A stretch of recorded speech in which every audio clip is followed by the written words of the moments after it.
எல்லோருக்கும் வணக்கம். நான் இன்றைக்கு மட்டன் கறி செய்ய போகிறேன். வாங்க வீடியோக்கு போவோம். ஓகே, ஆயில் சூடானதும் கடுகு வடித்தோன்னே பெருஞ்சீரகம், பேலி, சின்ன துண்டு கருவா போடுறேன்.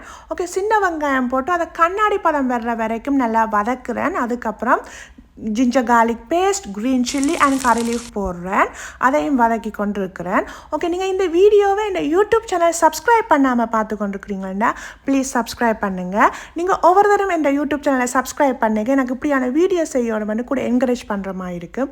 ஸோ ப்ளீஸ் சப்ஸ்கிரைப் பண்ணுங்கள் துபாய் கேர்ள்ஸ் யூடியூப் சேனலை. ஓகே, அதுக்கப்புறமா நான் ஒரு பெரிய டொமேட்டோ வந்து சின்ன கட் பண்ணி அதையும் மிக்ஸ் பண்ணுறேன்.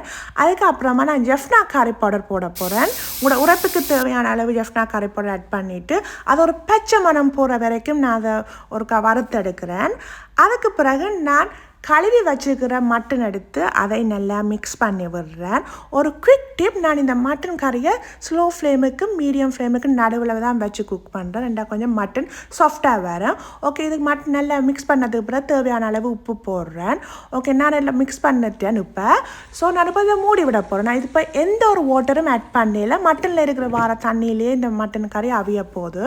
ஓகே, ஆஃப்டர் 5 மினிட்ஸுக்கு பிறகு பார்த்தீங்கன்னா நல்ல வாட்டர் எல்லாம் அந்த மட்டனில் இருக்கிற தண்ணி எல்லாத்துலேயும் மட்டன் குக் ஆகி கொண்டிருக்குது. திருப்பி மிக்ஸ் பண்ணிவிட்டு திருப்பி மூடி விட போகிறேன்.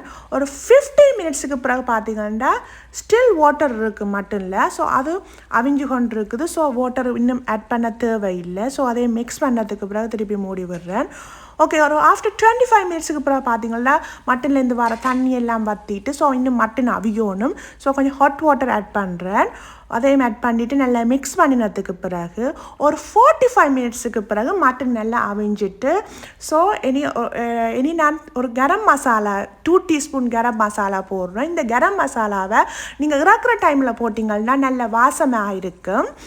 ஸோ கரம் மசாலா போட்டதுக்கு பிறகு ஒரு 2 மினிட்ஸ் குக் பண்ண விடுறேன். ஓகே, இப்போ டேஸ்டியான மட்டன் கறி ரெடி.